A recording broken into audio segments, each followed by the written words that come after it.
Before long, the Summer of Mercy was thrust upon the public. Whether they'd been involved or even aware of the national conversation around abortion or not. In 1991, Wichita police arrested potentially up to 3,000 protesters. Thousands of anti-abortion activists gathered for what began as a week-long protest that seemingly never lost steam, spanning several more. Hi, Cassie. Hi, Caitlin. Hi, creepy people. Hello. Hello. If you're new to our creepy corner of the world, this is P&W, Haunts and Homicides, where we chat about true crime, the paranormal, and all things creepy in the Pacific Northwest. We do a tarot reading at the end of every episode for a little bit of deeper insight into our topic for the week. So make sure you stick around if you're into that. It's a nice little palate cleanser at the end of a true crime or a scary story. Yeah, I think we're going to need it this week. Okay. Yeah. Before we get started today, we are going to switch things up. We're going to do a Patreon shout out right at the top. Who are we shouting out today? Crystal with a K. Oh my God. We have always said we love crystals. We do love crystals. And now we have our very own crystal person. Yeah. Oh my God. She's cracking herself up over here. Yes, Crystal actually joined as an annual Patreon member. So literally is stuck with us for a year. I know. Can you imagine? Oh, crystal person. We are going to have so much fun. Yeah. We're super excited to have you. Thanks for joining us. And I think the annual membership thing is kind of cool because you get a discount off the monthly tier rate. So I think so too. No, you definitely do, but I think that's cool. Yeah, I think it's cool too. That's where I was going with that. Okay. Yeah. I don't know the details. I'm assuming you know the details of Patreon because I don't keep track. So just to clarify, welcome, Crystal. We think the annual membership is really cool. And I think that's that. We also have a book review for Patreon on December 2nd. Yes. Saturday, December 2nd. What time is it? 2 p.m. 12/2 at 2 p.m. Pacific Standard Time. Obviously. Because that's where we are. That's where we are. P&W, baby. Our book review and discussion is going to be centered on Bright Young Women, a novel by Jessica Knoll. And it has I don't know, can I say it? Or am I going to give too much away? I don't know. It has a real hashtag Never Bundy vibe to it. Yeah, definitely. And I think we've talked about it before in one of the last episodes. Jessica Knoll is also the author of the book Luckiest Girl Alive, which was, of course, then turned into a movie, which is one of my favorites of all time because I am the creepiest of creepy people. So I think so. Yeah. She creepier than me. I don't know about that. Just creepy in different ways. Yeah. I think. Well, I think that's all we need to say about that. Should we stop stalling and get to your topic here? I guess. All right. Born March 31st of 1956 to teenage parents and conceived out of wedlock, Shelley came from humble beginnings in Beaver Dam, Wisconsin. Ooh, Wisconsin. Yeah. Ooh, Beaver Dam too. Beaver Dam. That kind of relates to Oregon. Yeah. Yep. Beaver State, is that what we are? I think so, yeah. In 1974, she would become a young teenage mother herself when she gave birth to her first child, a daughter. She met David Shannon soon after, and within about a year, the couple had a child together, a son. The family of four moved all over the West Coast before eventually settling in Grants Pass, Oregon in 1988. Wow, that's kind of a random place to land after traveling all over the West Coast. Yeah, I think so. It's kind of like out there. It is. It's a little rural. Definitely. Rural jarrar. Shelley was primarily a stay-at-home mother during this time, though leading up to the dramatic events that made her infamous, Shelley had not been raised in the church or actively sought out religion by her own account. As an adult, she would begin regularly attending church services and women's Bible study classes. That sounds really wholesome. I have a feeling it's not going to stay that way. Yeah. When living in Grants Pass, Shelley would become well acquainted not just with religion, but with one of the great crusades of right-wing radical religious groups, anti-abortion activism. Oh, okay. Yeah. I don't know how much you know about this. Probably not a lot. Yeah. Things tend to make me angry beyond the point of Comprehension. yes. Yeah. I try to stay away from things. Yeah. You're going to learn a lot now. And then I think probably based on that, you'll go ahead and block it out again. Okay, I will try. In 1988, she began getting involved with the National Right to Life Committee, reportedly the oldest and largest of anti-abortion groups in the United States. From there, she was quickly and completely indoctrinated by the arguably even more radical Operation Rescue, an extremist anti-abortion group established in the state of California. Wow, California. I know, kind of surprising. Yeah. The latter group focuses on more direct and oftentimes violent action, rather than focusing on lobbying, as is typically the tact that the National Right to Life Committee has, at least historically, taken. It's interesting that they think they want to save lives and then they get violent. How does that make sense? Make it make sense. As their infamous call to action states, if you believe abortion is murder, act like it's murder. What does that mean? How do you reason with... Okay. The organization's headquarters is actually now located in Kansas, in what was once an abortion clinic that eventually shuttered due to repeated instances of harassment, threats, and violence. By these people? I would assume, at least in part by them, may have involved other people and other organizations, but okay. Isn't that lovely? Yeah, interesting.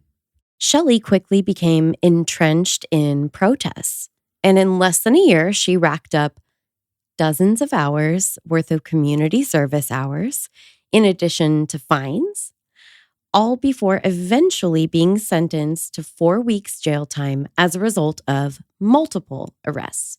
Okay. So she was so extreme, the law was getting involved. Correct. Got it. Yeah. Go big or go home. And I'm not going home. Wow. I'm going to jail. Yep. Well, maybe that is home. In 1989, she broadened her horizons, or more accurately, her arrest record, by traveling to additional out-of-state protests, leading to arrests in both Atlanta and Seattle. Before long, her teenage daughter, Angela, was also not only attending the protests alongside her mother, but also facing arrest at her side. Oh, what a role model. It makes me so unspeakably angry when children are dragged into the aspects of somebody else's crime. And in this case, because she's been indoctrinated and brainwashed. I hate it. Yeah. I hate it. Poor kiddo. Before long, the Summer of Mercy was thrust upon the public. whether they'd been involved or even aware of the national conversation around abortion or not. In 1991, Wichita police arrested hundreds. Actually, scratch that. The numbers reported vary, depending on the source, between 1,500 and upwards of 2,500. Some reports even verging on close to 3,000. What? 3,000 protesters. Let me say that again. In 1991, Wichita police arrested potentially up to 3,000 protesters in July and August that summer. Wow. Thousands of anti-abortion activists gathered for what began as a week-long protest that seemingly never lost steam, spanning several more. So it was supposed to be a week, but it kept going? Yep. Wow. Yep. They were just having the time of their lives. Apparently. Sounds like. Yeah. I'm sure at this point, the topic became much more difficult to ignore or to feign ignorance of.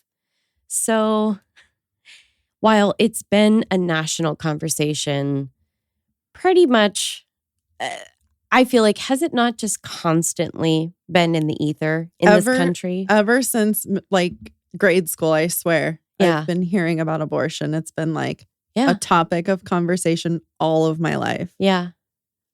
Well, in Roe v. Wade, the passage in the 70s, like, obviously people were having this conversation prior to that. So, I mean, it spans multiple decades prior to our human existence. Just, Yeah.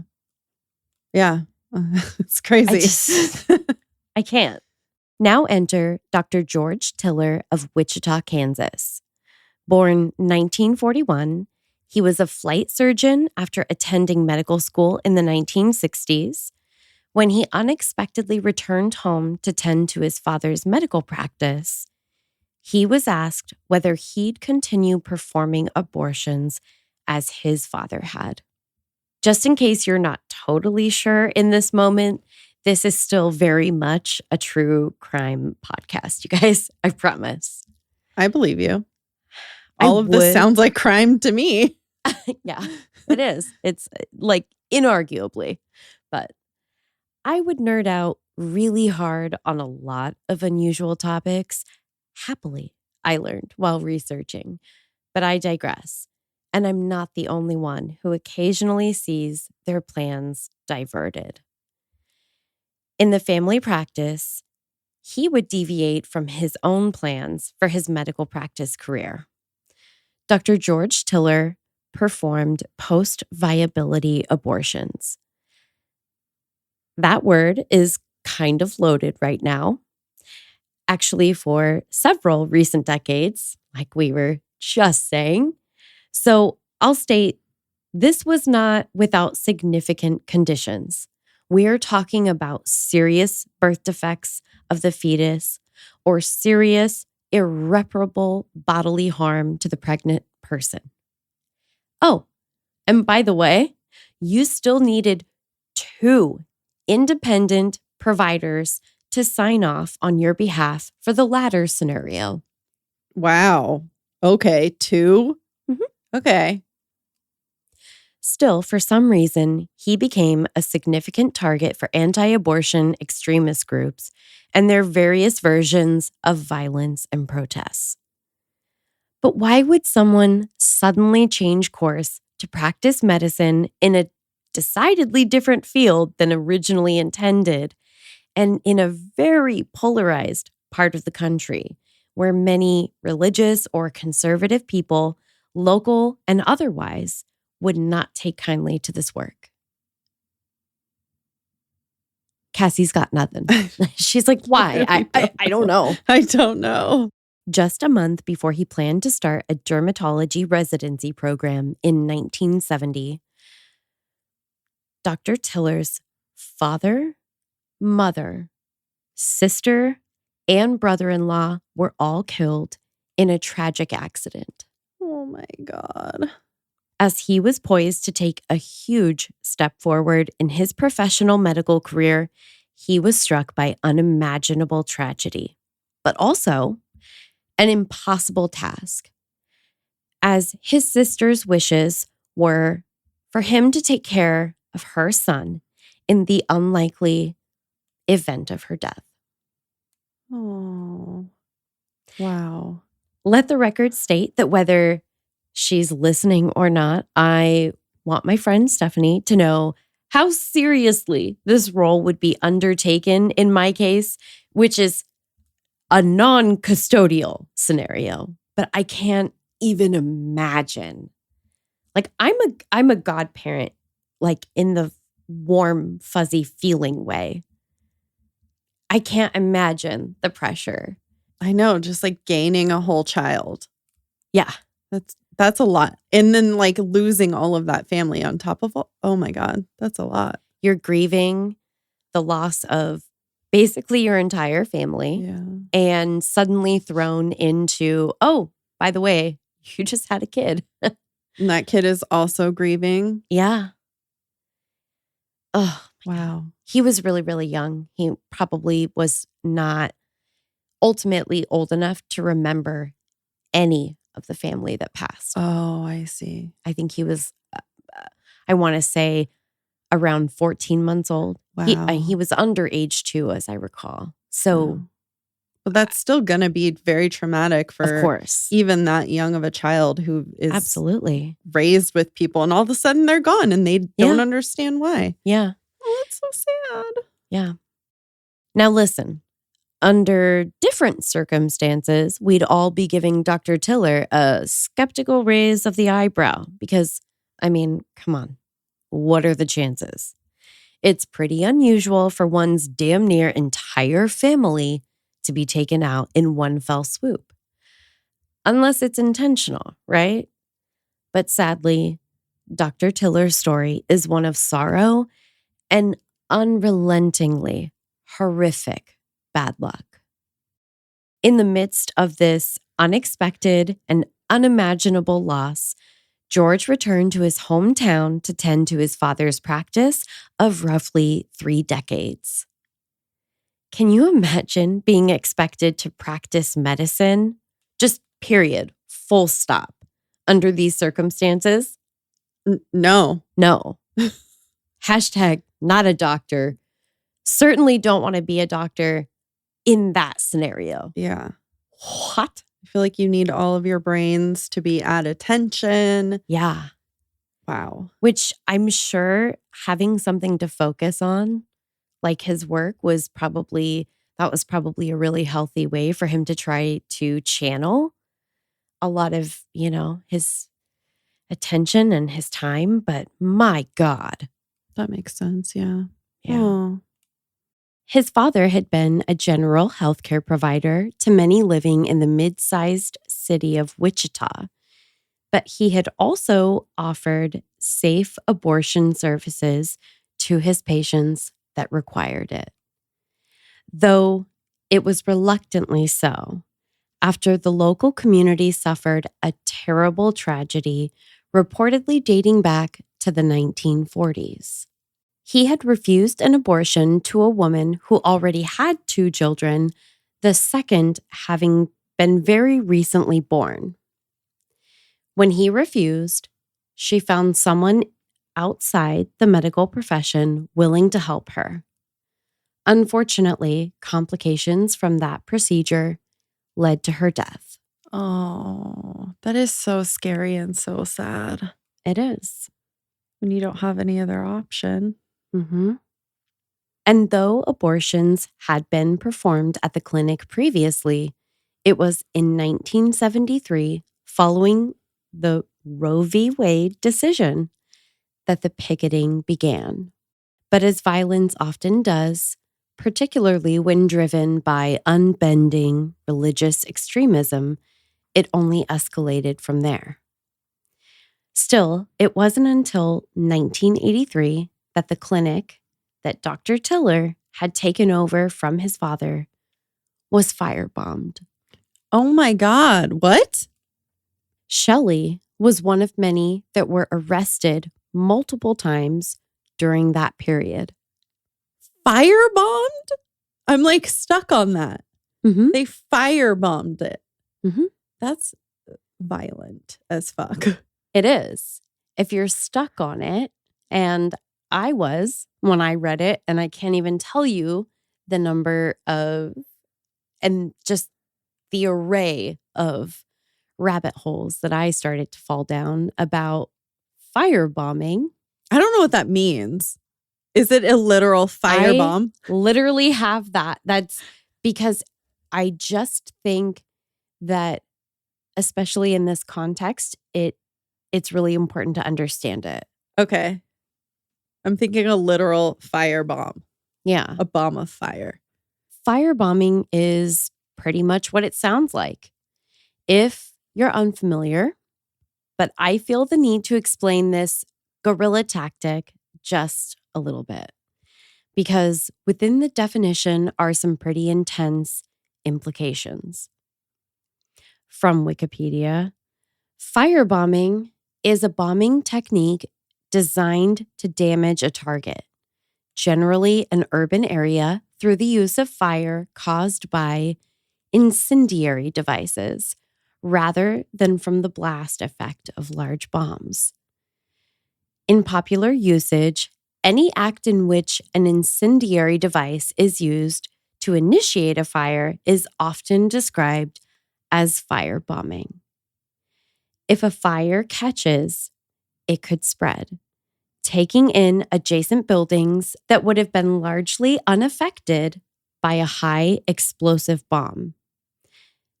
This is a more effective use of the payload that a bomber could carry. Wow. So it does more damage than an actual big bomb. Yeah, in some cases. I mean, not obviously like not a nuke, but like. Right. Well, and the crazy thing about it, and this is actually a conversation that kind of spun out from trying to wrap my head around this topic, is that the way that we bomb in the modern era, it's very violent. I mean, that's, still indisputable, but it's very precise. So you can literally land a device on the engine block of a car and take out the front half of a vehicle from miles away. You're nowhere near that entire fiery or not fiery incident. It's mind-blowing. But in this instance, think Molotov cocktail here, kids. It's guerrilla warfare with something as simple as gasoline. That's so scary because literally anyone can do it. And they are, obviously. And that sentiment, you're a witch. I know. Because I can't even believe it. It gets so much scarier for that specific reason. And you'll see why. I was flabbergasted. These wartime tactics brought to the home front in small cities and towns all over America in the name of a cause that, in this case, I particularly cannot wrap my head around. You are fighting for the birth of something that in some sad cases amounts to little more than a cluster of cells that cannot lead to a live birth. These are instances where these are children that will, in many cases, never be, because of the nature of the types of abortion services that he offered. I can't wrap my head around how you hate someone that much if you understand those facts. I don't know. I don't want to sound callous, because fertility and the value of human life are, of course, incredibly emotionally charged topics. But how do you justify the level of violence that firebombing constitutes against another living, breathing human being in these cases? We're not talking about people that are, in any way, casually having an abortion performed. Everyone involved at this stage has been through enough.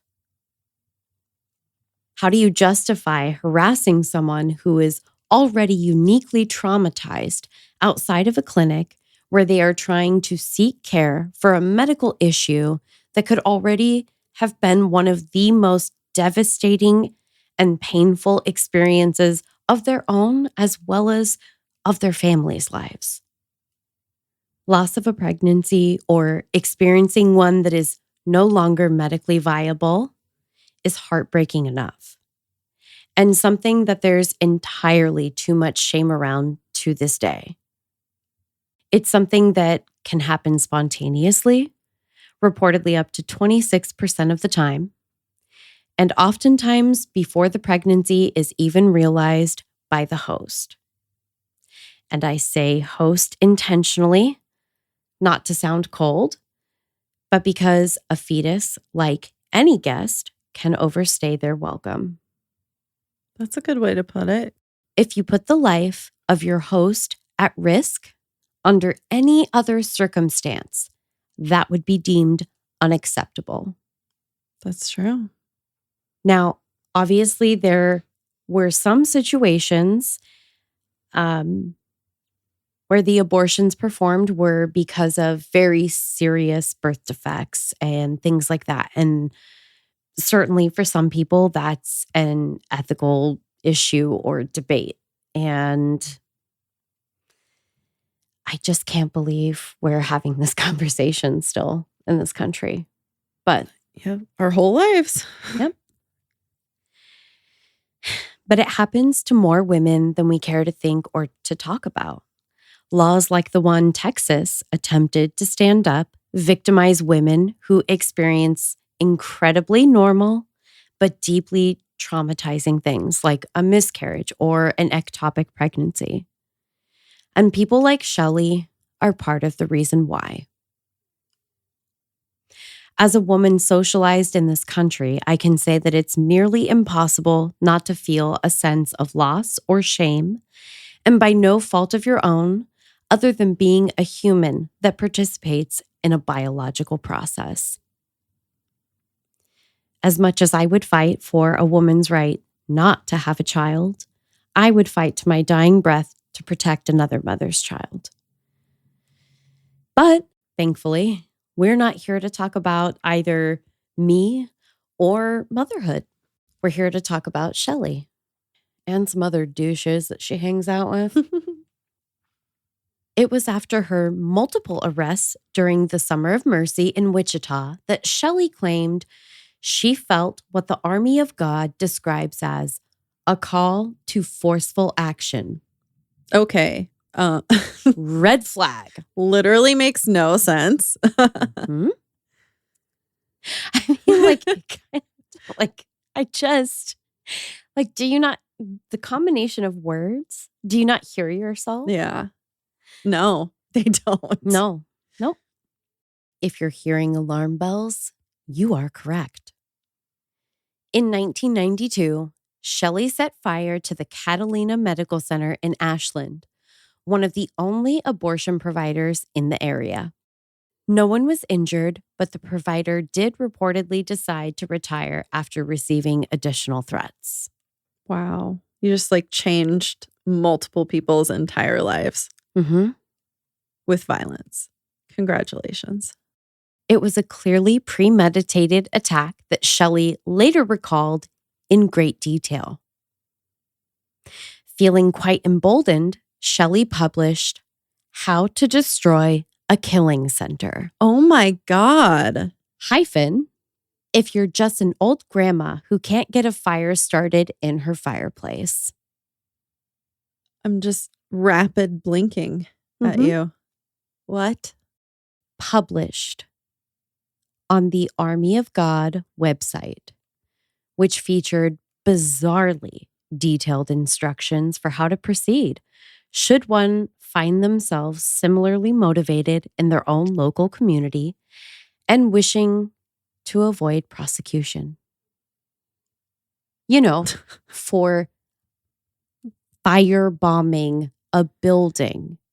It's literal terrorism. Like, what? I'm glad you said that. Under God's name. Well, I guess that happens. I mean, I know that happens. It's just like, Cassie, her how-to guide remains on the Army of God website.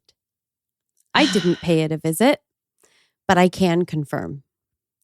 The Army of God is a U.S.-based Christian terrorist organization as designated by the U.S. government. Words from the U.S. Department of Justice that I would both eagerly and staunchly stand behind. how is their website still up? Like, I understand free speech, I guess. but like, that's...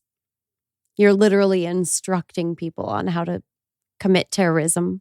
Yeah, that's fucked up. Domestic terrorism. Is it on the dark web or is it just on the regular internet? It's on the regular internet. So I'm like, okay, dark web, whatever. There's a bunch of shit on there. Mm-hmm. I don't understand it, but yeah. Wow, I don't okay. want to. But this is just something that any person could come across, access.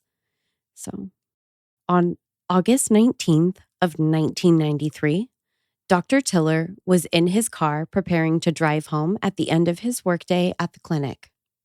Shelley lay in wait and fired upon him several times. And though he was indeed shot in both arms, he not only survived his injuries, but returned to his practice the actual ass next day. The next day? Mm-hmm. Wow.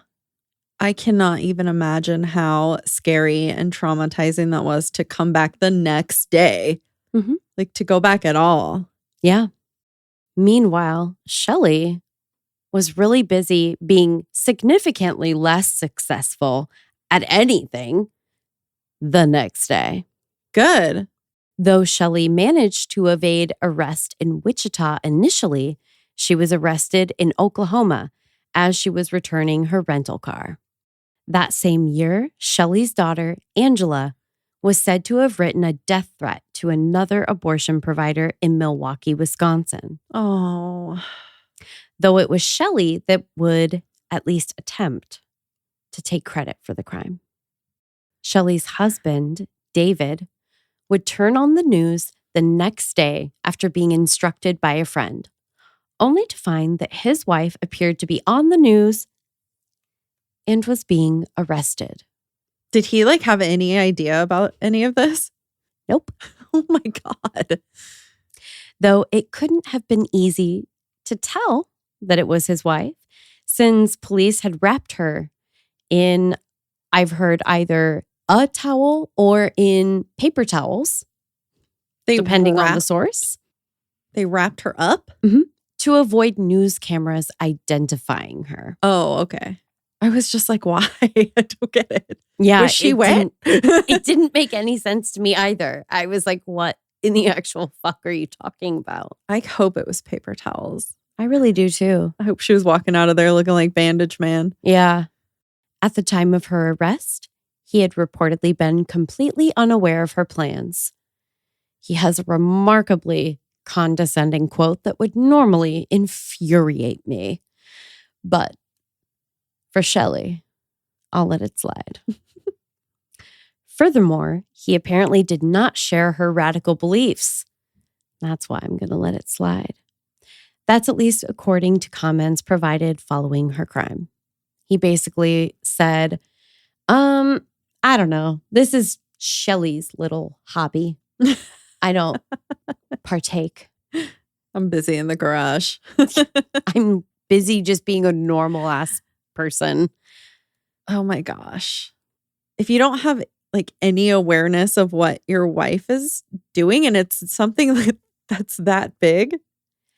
Yeah. Like, I mean, to be fair, any woman can fly halfway across the country and do something completely different than what she's telling her husband she's doing. Yeah, I guess that's But true.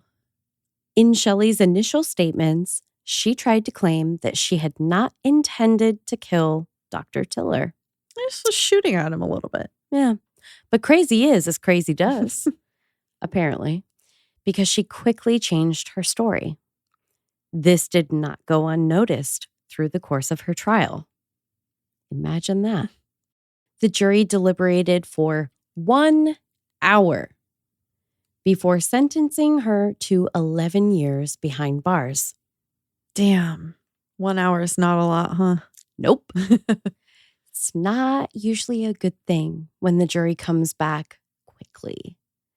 I mean, for the defendant. Yeah. What did she change her story to? Oh, just to the actual truth where she is truly evil and thinks that she has been called by God to perpetrate unspeakable violence on other people in this world in order to prevent any unborn baby from being harmed. Was she trying to do the whole insanity thing? Because that sounds insane. No, she does sound insane. Not in the legal sense, but Nope. Angela was charged for threatening the doctor in Wisconsin in 1997, and she was sentenced to 46 months. Though Shelley had tried to take the blame for her daughter, Angela's prints were on the letter. Oh, well. So You kind of can't get away from that, can you? no, fingerprints are pretty solid. Yeah. She would later be released in 2001 after completing her sentence. Angela. That's the daughter. Yeah, just to clarify. How old was she? She was born in 1974, so right after the passage of Roe v. Wade. Just crazy. So by 1997, that would make her what, like 23? Something like that. Okay. Yep. Still too young to be threatening people. Oh, yeah. There is really not an acceptable age for that. No, actually. there's not. No, not a fan. But Shelley's legal issues weren't entirely over. In 1995, Shelley was sentenced to 20 years for federal crimes connected to various clinic bombings. Wow. She was to serve the 11-year sentence for attempted murder prior to the additional sentence of 20 years. That's awesome. Additionally, she was ordered to pay restitution to some of the clinics impacted by the attacks. Damn. Yeah, and I don't know that they ever really saw any of that money, but it's the principle of the thing. It really is. Like I agree. You have to give your money to the Yeah. people that you hate the most. Yeah. People can have a lot of differing opinions and feelings about abortion. We don't have to agree on that issue. If we don't, then you're wrong, but we don't have to agree. But Shelley Shannon is a heinous, violent terrorist, as is Scott Roeder. There are no two ways about it, but that's not the end of our story, unfortunately. But you could probably guess that since I just introduced another character to this story. Yeah. Plot twist. Spoiler alert, we hate him. Okay. I figured. Sorry. I tried to introduce you guys to nicer people, but they just don't commit as many murders. Yeah. Weird how that happens. On May 31st, 2009, at the Evangelical Lutheran Church in Wichita, Dr. Tiller was assassinated by Scott Roeder. He was shot in the head as he was performing service as an usher, just like any other Sunday. What? So this poor man was literally at church, working for the church, and was killed by someone in a church. Wow.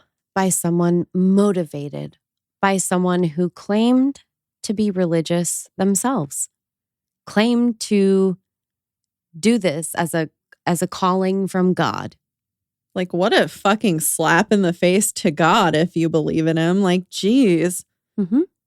Scott Roeder showed no remorse.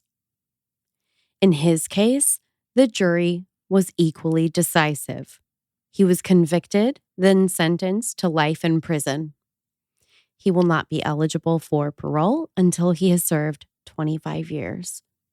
Shelley was released in 2018 after serving 25 of the 31 years to which she was sentenced. Not enough. No. Though she was released with the stipulation of a 3-year monitored release, she has continued to show no remorse for her actions. She has also reportedly kept in touch with Army of God members and other extremists through both of her sentences. The American Jewish Congress stated in a press release that Tiller's murder, quote, exemplifies criminal anarchy, not legitimate protest. Dr. Tiller's murder was not just a terrible crime against an individual. It was also a crime against our democracy. Murder is not a debating technique. It is never and must never be an accepted way of advancing a point of view. The president of the National Council of Jewish Women, Nancy Ratson, stated, Dr. Tiller devoted his life to ensuring that women did indeed have choices when confronted with an unintended or untenable pregnancy.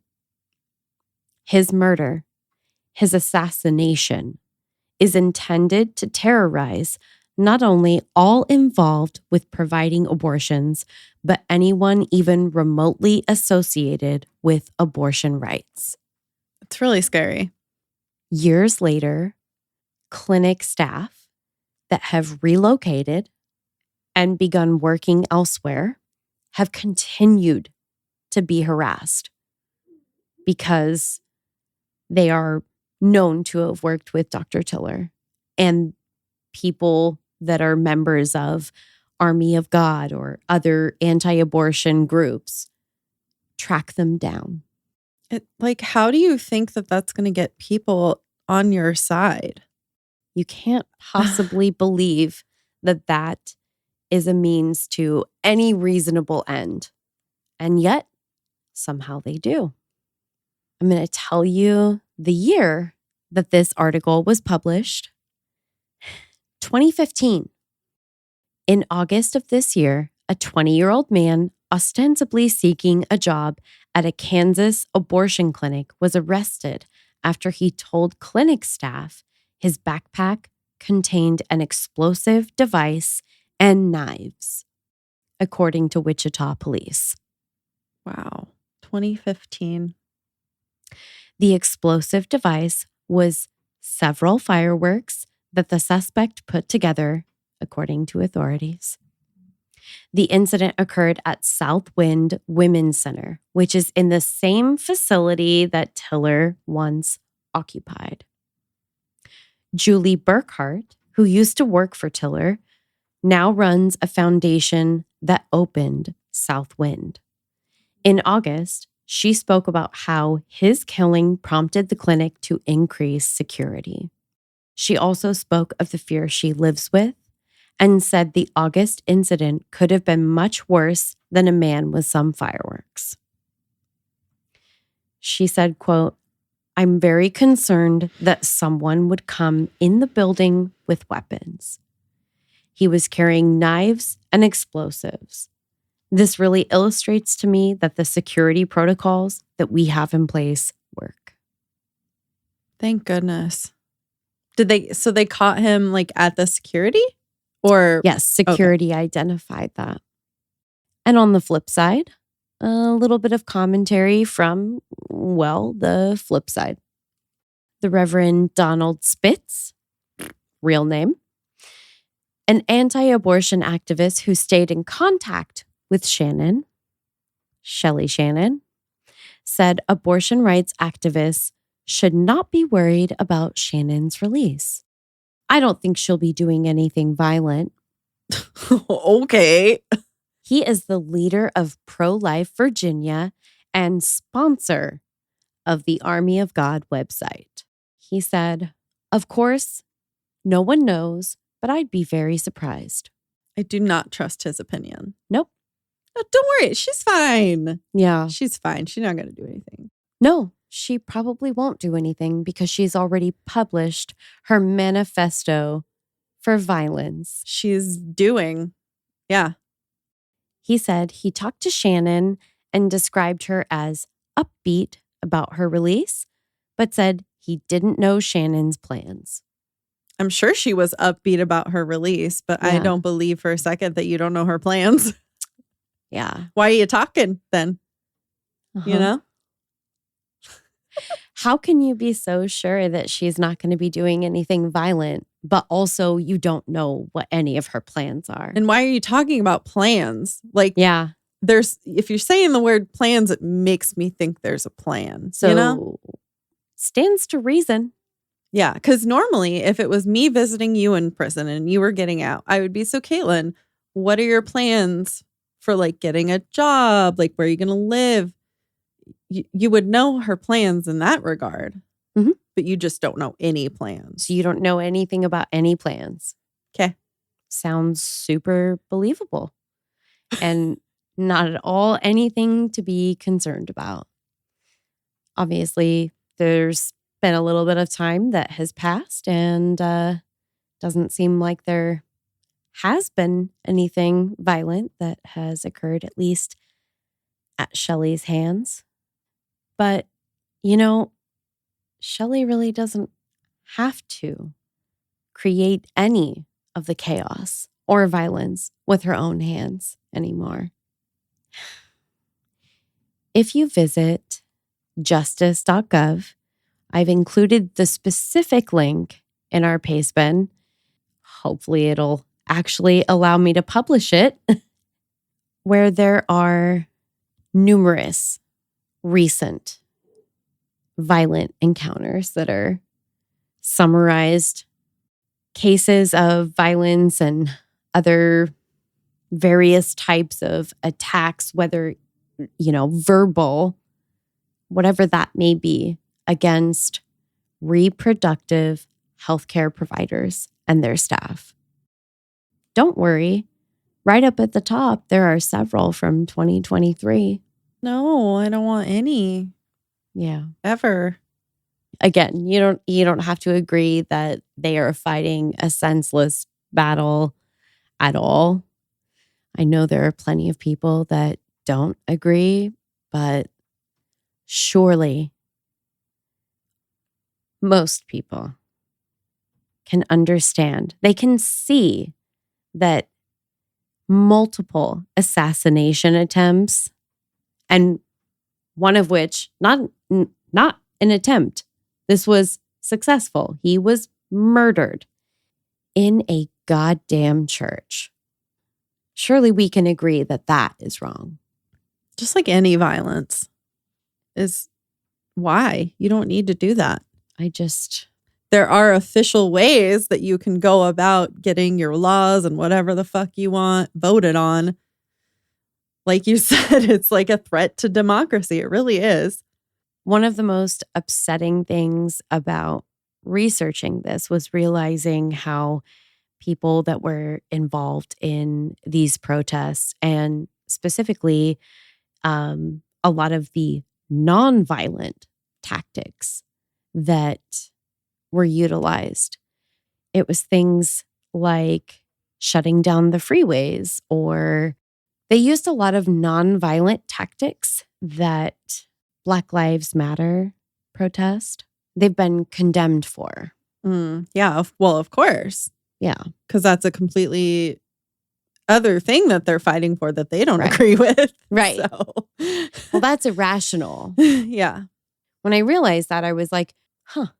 And it goes back further than that. It wasn't the Karens outside Planned Parenthood that thought of the, sitting in the middle of the freeway, or, all of these various nonviolent protest strategies, it goes back to, the civil rights movement. Yeah. But it was so interesting to me to think about how different the language is in those Totally. conversations. Yeah. The headline is that everyone fucking sucks. Not everyone. A lot of people. A lot of people. Yeah. I don't know, Cassie. Not everyone sucks, but a lot of people do. You know what doesn't suck? What? Tarot. Tarot doesn't suck. Yeah. To us. My God, nobody better write us an email saying tarot sucks. If it sucks, there's an off button. Yeah. So suck it and you suck it. And if you're pushing the off button, that means you push the on button, which means you gave us a download. Thank you. Thank you. So we also are going to have a little Patreon bonus to accompany this episode because something really freaking bizarre happened to us last night. Yeah. So I was texting Caitlin about this topic I was working on, and it was a topic that you're not supposed to talk about. It's not the main one everyone knows. It's a different one. Imagine that. Yeah. So I texted her and I was like, haha, I'm working on this topic that you're not supposed to talk about. Hope I don't have any technological problems. And like 3 minutes later, Pages crashes and is like, the error message. Honestly, it's unreal. And then it happens again every time I try to copy and paste. And I was trying to copy and paste someone's comment saying it's a warning that this is real. Almost like you couldn't drill into that head with a bit. So if this wasn't enough, I screenshotted that to Caitlin and sent it to her. And then she sees this little tiny comment that someone had made that had absolutely nothing to do with what I was talking about. Like totally nothing to do with it. And she just assumed like that was my topic, right? Mm-hmm. Yeah. And so she Googles it and she's like, are you fucking kidding me? This is a fertility god.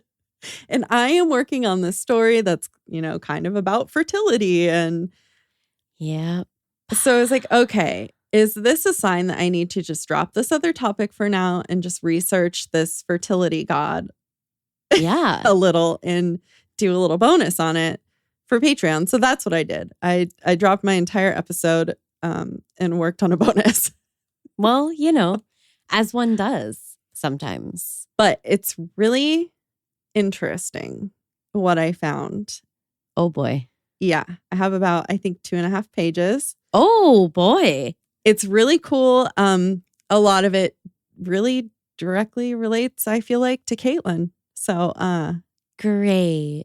In a really good way, not in a bad way. Okay. Well, No, that whole thing was positive because you were kind of questioning yeah. your topic. And I think that was just a sign like that you were doing the right thing. And yeah, I was. I feel like this was a really tough one just because I know that abortion specifically is a very controversial topic, but we're not really talking about abortion. I mean, I did, and I have a lot of thoughts and feelings, and I did my best to rein them in.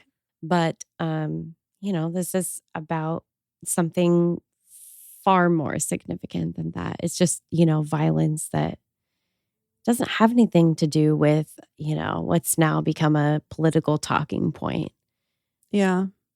You're an arsonist. You're an attempted murderess. Or an actual murderer. Yeah.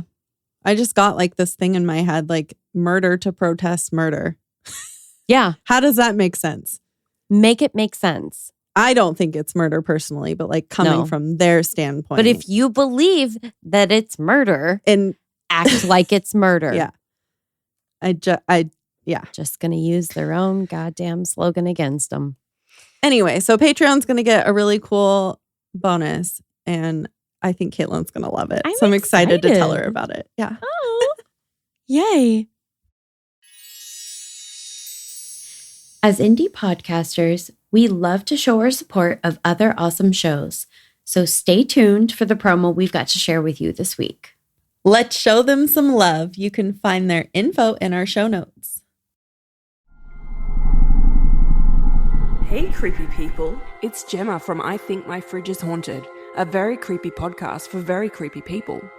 We tell all kinds of weird stories from the paranormal to aliens, true crime and history. But what makes us different from all those other podcasts talking about this stuff? Well, that's a good question, and the answer is simple. We have Australian accents. Join me and my secret new co-host as we launch Season 6 this August on Apple Podcasts, Spotify, Podbean, and all good podcast platforms. Until then, be creepy, but don't be a creep. You guys, we're back. And don't worry, we did get more wine. Well, of course. I have shuffled. I'm going to do it. And then Caitlin's going to shuffle and pull. What was that? Wow. You guys, I've been having a lot of problems with my hands. I cut my ring finger. You can't really see that with the lights. So many cards came out. Aw, Caitlin. I can't reach any of them. Struggle bus, passenger number 1. If it wasn't 20 cards that fell, we could have used that. I know. Yeah. Well, I feel like it's just there's chaotic energy in here. I was trying to cleanse it. Okay, there we go. We're feeling a little better. We also just came off of an interview with some creepy haps. Oh, interesting. The star. It's a very positive card. It is, which seems a little odd, but I'm going to roll with it. I love getting positive cards after a truly horrific story. I feel like this was the doctor. I should look up what kind of bird that is. Yes, do that. Okay. Keywords are happiness, hope, light at the end of the tunnel, and good fortune. This lovely card often portrays a nude female figure in or beside a pool of water. In some decks, she pours water from 2 jugs or chalices. In the Rider-Waite-Smith deck, she pours the contents of 1 pitcher into a stream and the other one onto the ground, showing the connection between 2 feminine elements, water and earth. Stars shine in the background, sometimes in a circle or a halo-like formation around her. The naked woman represents truth and purity. The jugs contain the waters of life. Yeah, it's a very feminine card from what I remember. We've read it a lot. Wow. And I've read it very recently. Mm-hmm. We see shooting stars as harbingers of good luck. We wish upon a star, for the star is a universal symbol of hope. Getting this card is like looking up at the bright starry sky on a clear night and seeing all the magnificence of the universe. This is a time of fulfillment, good fortune, creative inspiration, and spiritual growth. When you receive help from unseen forces and wishes come true. The star signals an end to problems and the start of a new, happier phase of life. I fucking hope so. I think of it as the light at the end of the tunnel card. Oh my God. Like people who have had a near-death experience and they see the light. Or people that have been through a lot of shit. Yeah. Well, it's just interesting to me too, because it talks about pouring the contents of 1 pitcher into a stream and the other one onto the ground. And immediately I had this flash of like that old saying, throwing the baby out with the bathwater. Oh. Which seems weird. But I think it just sort of speaks to, there's a way of handling disagreements, right? Yeah. I think, kind of some of those quotations from the Jewish Women Leagues, they really summarized, I think, probably what a lot of us would wish to say so eloquently. Yeah. You've been preparing for this time, and now you've arrived. The star shows you're in harmony with your life purpose, using your gifts beneficially. It signifies inspiration, intuition, inner wisdom, and joy. In a reading about money, the star signals an improvement in your financial position. Help comes from both the invisible world and the material one. Remain hopeful. Your dreams can be achieved. If the reading is about your job, you may be moving into the spotlight, getting recognition for your efforts. You're the star, and it's your turn to shine. You feel good about yourself and confident in your place in the universe. Success lies just around the corner. In a reading about love, this card represents a bright, beautiful relationship that inspires you and brings you joy. The wish you made has or will soon come true. Wow. I just think it's an overall positive card. It is. You can't let the evil people win. No. Just keep trucking on. Yeah. Things will get better, hopefully. Even though it's still happening in 2023. Yeah. Well, it's a mourning dove. Which is interesting because, mourning, MOURN. It is spelled morning in Yes. that. Wow. Mm-hmm. Yeah. Okay. So that's interesting that I immediately just You're was drawn it's to it. the Like doctor that got assassinated, or like anyone else who lost their Yeah. life or went through a lot of pain because of these horrible people. Wow. Yeah. Yeah. Should I read this? Yeah. Why not? I'll try. Okay. Dove was almost at home. I already fucked it up. Dove was most at home in the sky. He had taken flight at dawn. From darkness filled with trepidation. Did I say that right? You did. Filled with trepidation and fear, he flew towards the bright beacon above the horizon. Dove's wings kept him aloft in the daylight, through forest, valley, and wasteland, heading ever toward the morning star still shining in the distance. As Dove journeyed, his heart lightened and felt echoes of past pilgrims. His path intertwined with those of other travelers.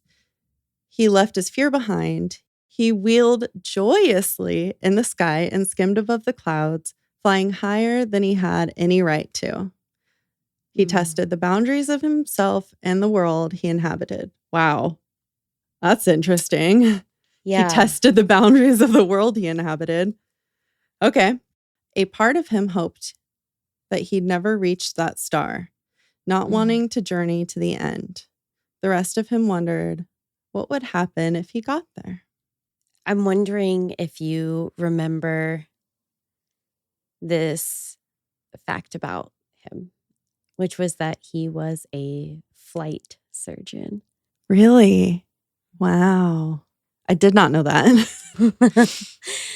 Yeah. That's crazy. I was right. I mean, very representative. I mean, the symbolism seems, Wow. maybe I'm crazy, but No, I don't think seems you are. pretty clear. If you're crazy, I'm crazy. What number is this? 17. Yes. I don't know if that has any significance. I can't think of anything specific that resonates with that, but I'm going to check. That was just really cool. That was a good Yeah. one. That was think what I so. wanted. That was the energy I put into the card. Yeah. I think, I mean, it felt more positive Yeah. than that story felt like it had a right to. Yeah. So They just can't win. They can't do it. We have to No. be positive. Okay. Have a creepy ass day.